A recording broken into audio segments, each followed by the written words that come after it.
అడుగు. నువ్వెందుకు మొదలు పెట్టకూడదు? ప్రతి ఉదయం నీకు హెచ్చరికిస్తుంది. నిన్నటి వరకు ఓడిపోయావా? అదిగో మళ్ళా సూర్యోదయం. అదిగో నీతి సూర్యోదయం నీ మీద కలుగుతుంది. ఈరోజు మళ్ళా క్రొత్తగా దేవుని శక్తి నీ మీద, ఈరోజు నూతనంగా మళ్ళా అభిషేకం నీ మీదకి వస్తుంది. ఈరోజు నూతనంగా దేవుని వాత్సల్యం నీ మీదకి వచ్చింది. ఈరోజు నూతనమైన కృప నీకు అనుగ్రహించబడింది. ఒక క్రొత్త శక్తి నిన్ను తాకుతుంది. ఒక నూతన అధ్యాయం ఈ రోజే నీకెందుకు కాకూడదు? నీ లైఫ్లో ఒక నూతనమైన ప్రారంభం ఈరోజు ఎందుకు కాకూడదు? మారింది. ఏడుపు, ఆర్తధ్వని. అయ్యా అయ్యా నన్ను కనికరించకుండా వెళ్తావా? అయ్యా నా సంగతి ఏంది అంటే కఠినంగా దాటిపోవటానికి ఆయన మనసు లేనివాడు కాదు, మూర్ఖుడు అంతకన్నా కాదు. కరుణ, కనికరం, జాలి, దయ, ప్రేమ, వాత్సల్యం అనే ఏవైనా ఉన్నాయంటే అవన్నీ తానై ఉన్నవాడే మన దేవుడు.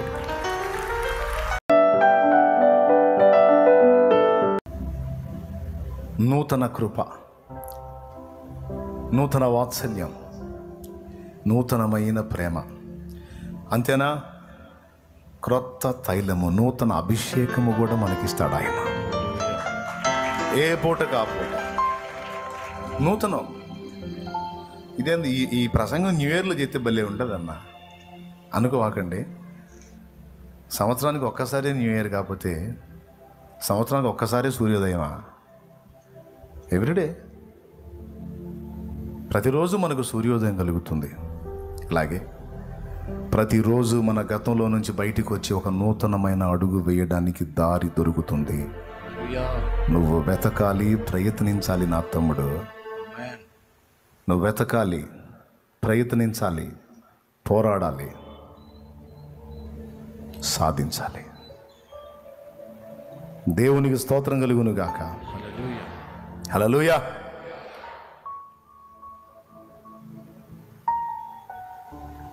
కుటుంబ నాయకత్వం కరెక్ట్గా లేదు.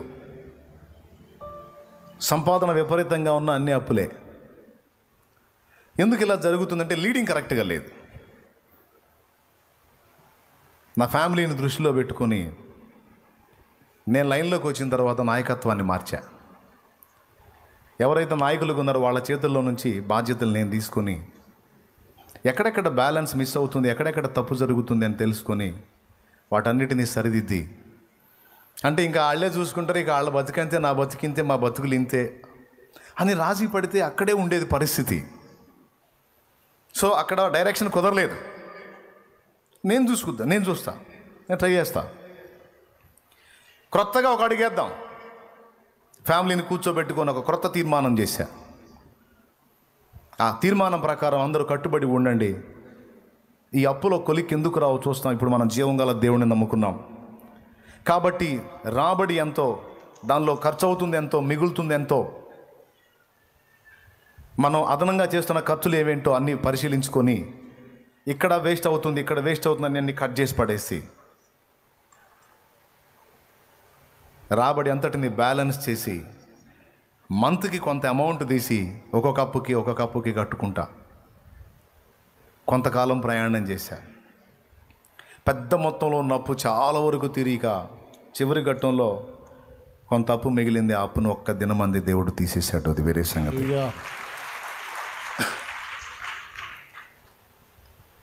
కానీ నా ఫ్యామిలీ దరిద్రం ఇంతే, మా కుటుంబం ఇంతే, అందరూ అంతే అని, నేను కూడా అంతే అని రాజీ పడితే నా కుటుంబం ఎప్పటికీ ఆ శాపగ్రస్తమైన జీవితంలో అలానే ఉండిపోయే.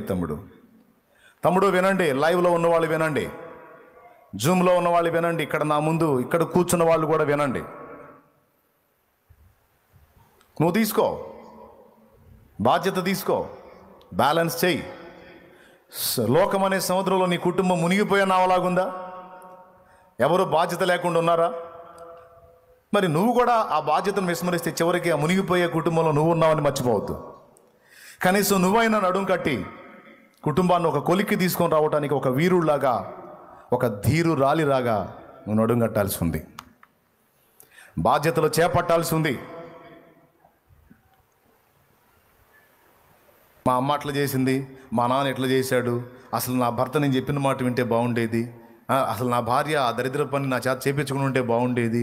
గతం తీసేయి పిల్లలారా, అసలు మేము చెప్పిన మాట వింటే బాగుండేది. తీసే గతం.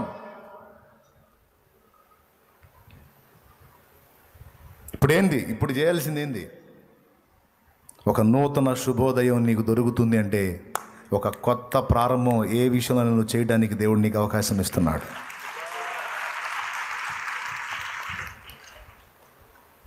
నీ కుటుంబాన్ని ఒడ్డుకు తీసుకొని రావడానికి, న్యాయంగా నువ్వు పోరాడుతున్న పోరాటంలో దేవుణ్ణి కూడా హత్తుకొని ఉన్నావు గనుక ఆ పోరాటం చేస్తూ చేస్తూ నూతనమైన ఆలోచనలు, నూతనమైన అడుగులను వేస్తూ ఉంటే ఏదో ఒక అడుగు సఫలమయ్యేటట్టు దేవుడు నీకు సహాయం చేస్తాడు.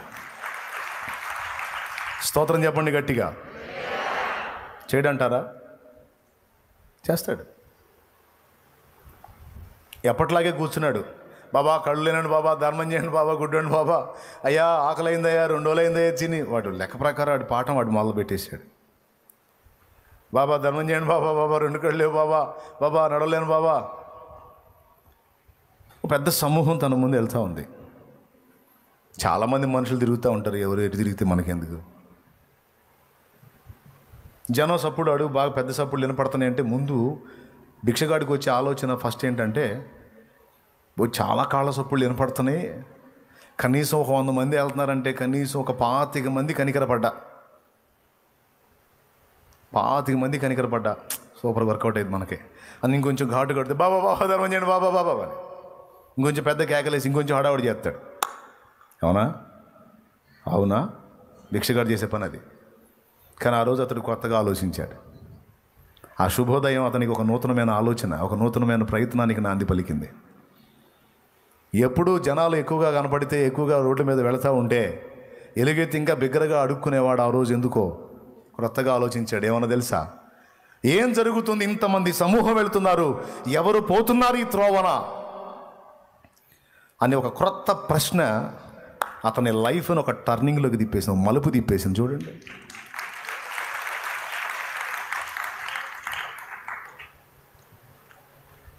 ఒక మలుపు తిప్పింది, ఒక నూతనమైన ఆలోచన. ఆ జన సమూహం అంతా విస్తారంగా విస్తరించి వెళుతూ ఉంటే వాళ్ళందరినీ చూసి ఏం జరుగుతుంది, ఎవరు వెళ్తున్నారు, ఇంతమంది గుంపు వెళ్తున్నారని వాళ్ళలో ఒకడు అడిగాడు. అతడు చెప్పాడు, నీకు తెలీదా, నజరేయుడగు యేసు ఈ త్రోవను వెళుతున్నాడు అన్నాడు. నూతన ప్రశ్న, నూతన ప్రయత్నం. ఏంటో తెలుసా ప్రయత్నం? ఎప్పుడు బాబా ధర్మం చేయండి, అమ్మలారా ధర్మం చేయండి, అయ్యలారా ధర్మం చేయండి, తల్లులారా ధర్మం చేయండి, తండ్రులారా ధర్మం చేయండి, అమ్మా ధర్మం, అయ్యా ధర్మం, ఇది రెగ్యులర్ పాట. ఒక నూతనమైన ఆలోచన. గుంపు ఎక్కువగా ఉంటే ఎక్కువ శబ్దం చేసి అడుక్కునేవాడు ఎవరు పోతున్నారు అన్న ఒక క్రొత్త ప్రశ్న. నజరేయుడగు యేసు అనగానే అప్పటిదాకా పాడే పాట మార్చి, యేసు దావీదు కుమారుడా నన్ను కరుణించు, నీకోసమేనయ్యా మిగుల నిరీక్షణతో ఎదురు చూస్తున్నాను. యేసు యేసు నా ఆయన పాదాలను కదలనివ్వదు నాయన. అంతే, బ్రేక్ అయిపోతాడు అంతే.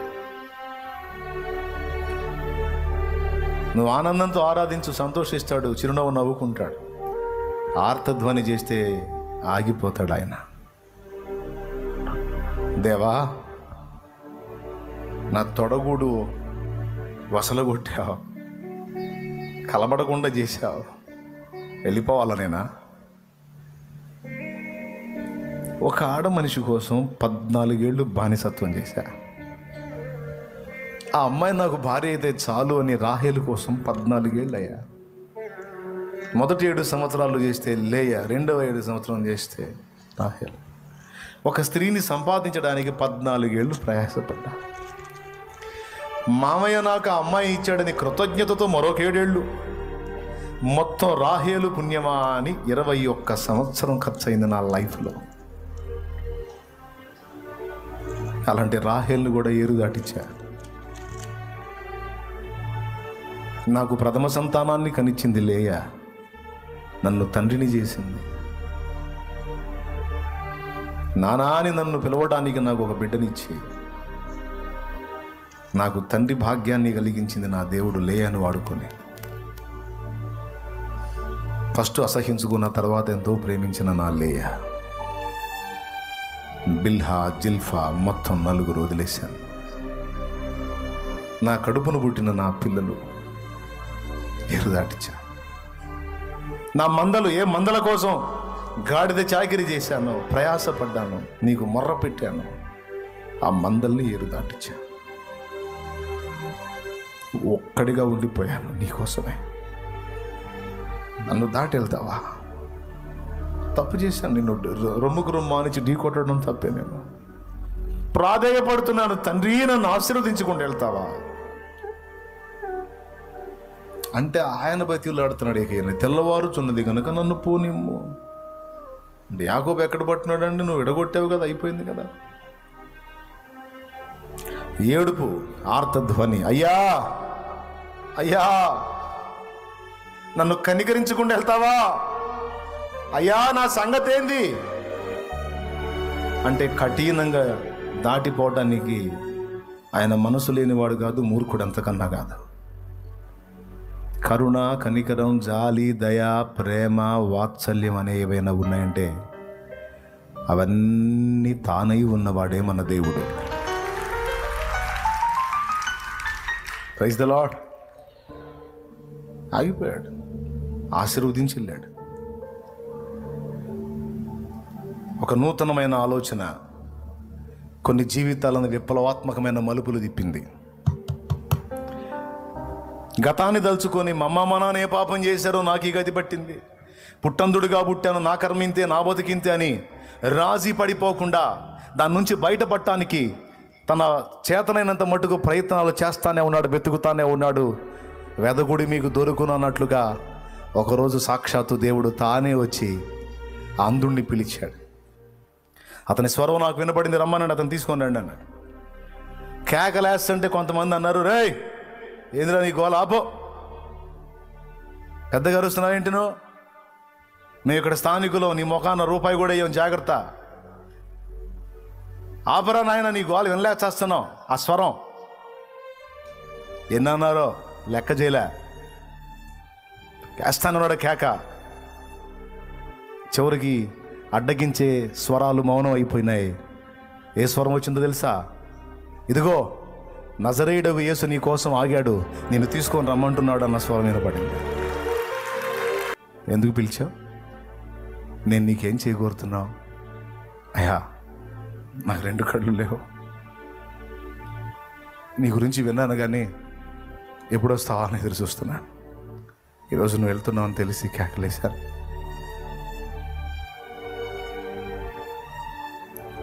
ఏం పొందకూడదు? చూపు పొందకూర్చున్నా. నీవు కోరినట్టే నీకు అగునుగాక అన్నాడు. అంతే, వచ్చేసింది చూపు. వాడి గొప్పతనం చూడండి, ముందే పడేశాడు. ముష్టి చెప్ప, చేతి కర్ర పడేశాడు. యేసు ఆగాడు నీ కోసం అన్న మాట వినపడగానే అమ్మయ్య, ఇక వీడితో నాకు పని లేదు, వాళ్ళ విశ్వాసం ఆగాల్సినోడు ఆగాడు, జరగాల్సిన కార్యం జరిగింది. ఇక అంతే, ఈ 2 పడేశాడు. చివరికి వాటితో అవసరం లేకుండా నిజంగానే అయిపోయింది. చూడండి, రాజీ పడిపోతే, ఒక నూతనమైన ఆలోచన చేయకపోతే, ఒక నూతన గీతం పాడకపోతే, ఒక నూతనమైన పిలుపు దేవునికి ఇవ్వకపోతే, ఒక నూతనమైన నిర్ణయం చేయకపోతే, రే ఆపురా నీ సోదే, ఏంద్రా నీ గోల అంటే పట్టించుకున్నాడు వాళ్ళ మాటలు. మీరు నా జీవితం అంతా ముష్టేసినా నాకు తృప్తి ఉండదురా, నా కేక విని ఆ ఒక్కడు ఆగాడంటే నా లైఫే మారిపోయిందిరా.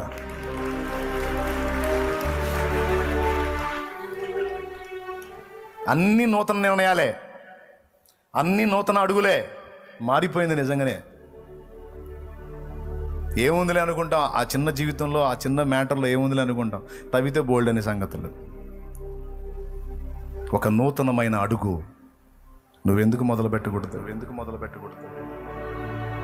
ప్రతి ఉదయం నీకు హెచ్చరికిస్తుంది. నిన్నటి వరకు ఓడిపోయావా? అదిగో మళ్ళా సూర్యోదయం.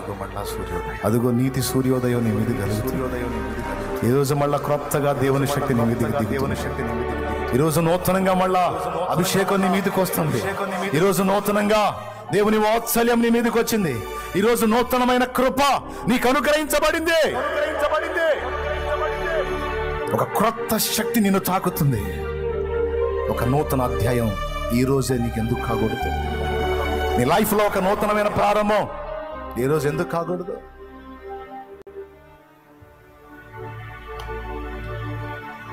విశ్వసించి మ్యాటర్ని సీరియస్గా తీసుకుంటే తప్పకుండా అయింది.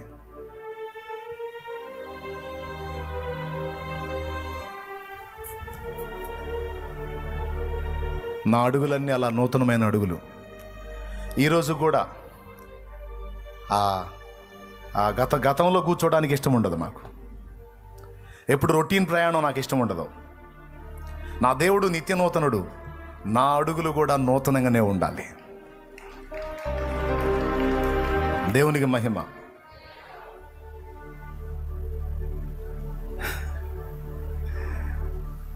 అందుకనే నేనన్నా ఈరోజు నిలబడ్డావు అంటారేమో అనుకోండి. అట్లనే ఎప్పుడు కూర్చుండగా ఈరోజు నిలబడ్డా. నూతనాన్ని మీకు చెబుతున్నాగా, అందుకని నూతనత్వాన్ని చూపిద్దామని. దేవునికి మహిమ. నా తమ్ముడని నేను చెప్పేది నిజం, నేను చెప్పేది వాస్తవం. నీ ఊపిరి ఉన్నంత వరకు నీకు నిరీక్షణ ఉంది నాయన. నా చెల్లి, నీలో ప్రాణం ఉన్నంత వరకు నువ్వు పోరాడుతున్న పోరాటంలో జయం పొందడానికి నీకు అవకాశం ఉంది. 38 సంవత్సరాలు పడ్డ చోటనే పడున్నాడు. కానీ వాళ్ళలో నూతనమైన ఆలోచన చావాలా, ప్రయత్నం చావాలా. నాకు అది భలే వింతగా అనిపిస్తుందండి. ఒకవేళ ఆ ప్లేస్లో నువ్వు నేను ఉన్నట్టయితే, సాక్షాత్తు యేసుప్రభు వచ్చి నేను నిన్ను స్వస్థపరచాలనుకుంటున్నాను లే అంటే, ఏందే లేచిపోయా 38 ఏళ్ళు అనేవాడు. ఏమో సంవత్సరమా, 2 ఏళ్ళ, 3 ఏళ్ళ, 4 ఏళ్ళ, 5 ఏళ్ళ, 6, 10, 8, 9?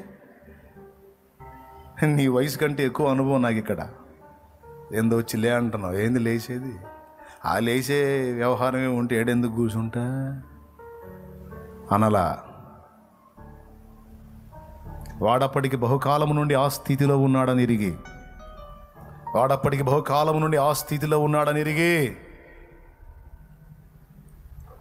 లే, నీవు లేచి నీ పరుపెత్తుకొని నడు అంటే వాడు ప్రయత్నం చేశాడు. అదే చేస్తున్నాడు. ఇప్పుడు ఆ వీడియోలో అదే కనపడుతుంది మీకు. ఎందుకో టపీమని మార్చేస్తాడు, నాకు అర్థం కాదు. ట్రై చేస్తున్నాను, చేసి విసిగిపోయాను అన్నయ్య. రాట్లా. పెద్ద ఎదవలకు వస్తుంది కానీ నాకు రాట్లా. వచ్చిన వాళ్ళు ఎదవలా మంచోళ్ళ అని వాడికి వచ్చింది, వాడు ఎదవా, వీడికి వచ్చింది వీడి ఎదవా అని గతంలో కూర్చున్నాడు. దేవుడు అంటున్నాడు, ఆ ఎదవల సంగతి నీకెందుకురా మంచోడా, నువ్వు క్రొత్తగా ప్రారంభించరా నాయన. నేను సేవ మొదలు పెట్టి చేస్తా ఉన్నాను. పనికి వాళ్ళందరూ సేవలే ముందుకెళ్తున్నాయి. నా ఎందుకు కనికరం లేదు దేవుడికి. నా మీద జాలి పడట్లా. నా పరిచయం ఎక్కడ వేసిన గొంగడు అక్కడే ఉంది. నాకంటే అనుకొచ్చాడు, ఈడు నాకంటే అనుకొచ్చాడు. అసలు వాళ్ళ బోధ కరెక్ట్ కాదు, వీడి పద్ధతి కరెక్ట్ కాదు, ఆడి పర్సనల్ లైఫ్ తేడా, ఈడట్ట ఆడిట్ట, అసలు ఆడి బోధ అంతా తప్పి, వీడి బోధ అంతా తప్పే. కానీ వాళ్ళు ఏందో మరి అలాగే ముందుకెళ్ళిపోతారు. జనాలు కూడా అట్టంటి వాళ్ళు మాటలే అంటున్నారు. నా మాట ఎవడు పట్టించుకోవట్లేదు. నా పరిచయం తేడా ఉందని. బయట పడకపోయినా లోపల గందరగోళం అయ్యే సేవకులు నాకు తెలుసు. నువ్వు వాళ్ళ నీళ్ళని చూస్తూ వాళ్ళ గతాల్లో కూర్చున్నావురా బాబు. నువ్వు దేవుడు నీకు ప్రతిరోజు ఇస్తున్న నూతన శుభోదయాన్ని నువ్వు లక్ష్య పెట్టట్లేదు. ప్రతిరోజు నూతనంగా నీకు ఇస్తున్నాడు. ఒక నూతన ప్రయత్నాన్ని నీకు స్వాగతిస్తున్నాడు. వాళ్ళని వీళ్ళని తలుచుకుంటూ వాళ్ళ గతాల్లోకి తొంగి చూస్తూ, నీ గతంలోకి చూస్తూ కరెక్ట్ కాదు. పెద్ద పేరు ప్రఖ్యాతులు నీకు జనాల్లో రాకపోయినా దేవుడు చూస్తున్నాడుగా. ప్రభువు మెచ్చుకున్నవాడు యోగ్యుడని ఉందిగా. జనాలు ఎంత భజన చేస్తే ఏమి లాభం, ఈ భజన అంతా బుస్సే. రేపు అక్కడ కదా బళ అనాల్సింది. అక్కడ ఆయన బళ అంటే అది శాశ్వతమైంది. ఇక్కడ వీళ్ళు ఎంత బళ అని భజన చేసినా ఇది బుస్సే. కాబట్టి ఆ ఒక్కడు చూస్తే చాలా అనుకుని ముందు చేతనైనంత తట్టుకు చెయ్యవయ్యా, దేవుడు నీకు చేసే సాయం నీకు చేస్తాడు. వాళ్ళకెళ్ళి వాళ్ళకెళ్ళి చూసుకున్నంత వరకు నీ బతుకు అక్కడే కూర్చుంటుంది. క్రొత్తగా ఆలోచించు, క్రొత్తగా ప్రారంభించు, క్రొత్తగా ప్రయత్నించు. ఒక నూతన ప్రారంభాన్ని మొదలుపెట్టు. నీ సేవకు సంబంధించి, నీ కుటుంబానికి సంబంధించి, నీ పనికి సంబంధించి. ఓకే, ఉద్యోగ ప్రయత్నం విఫలమైందా? ఎంతవరకు విఫలమైందో చూద్దాం, చెయ్యి. ఆఖరి రోజు వరకు చెయ్యి. ఎందుకు జరగదో చూద్దాం కార్యం. నిన్ను పుట్టించినవాడు, నీకంటూ కుటుంబాన్ని ఇచ్చినవాడు, వాళ్ళకి పట్టెడు అన్నం పెట్టడానికి నీకు ఒక ఉపాధి చూపించడా? అంత అన్యాయస్తుడా? చూద్దాం ఆ సంగతి కూడా. ఒకవేళ చూపించలేదు, అప్పుడు తగాదా వేసుకుందాం దేవుడితో. నీ చేత తగాదా వేసుకునేంత అవకాశం ఇస్తాడు నీకు. ఆఖరి నిమిషంలోనైనా అద్భుతం చేసి మలుపు తిప్పగలుగుతాడు ఆయన జీవితం. నిరీక్షణ పోగొట్టుకోకూడదు, ప్రయత్నాన్ని విరమించకూడదు. రోగం వచ్చింది, వచ్చిన రోగం అలానేనా పోదా? లేదండి, ఇది పోయేది కాదు, ఇది కంపెనీ జబ్బు. వాడి జబ్బు కంటే కూడా కంపెనీ జబ్బు అనేది 38 years. అంతకంటే సీనియారిటీ ఉందా నీకు? మరి అంతకంటే సీనియర్ నువ్వు. 38 ఏళ్ళు ఒక దెబ్బలో పోయినే, ఒక మాటలో పోయినే. ఒక మాట లే అంటే అయిపోయాయి. ఎంతసేపు నిన్ను పీడించే జబ్బు నిన్ను వదిలిపోవటానికి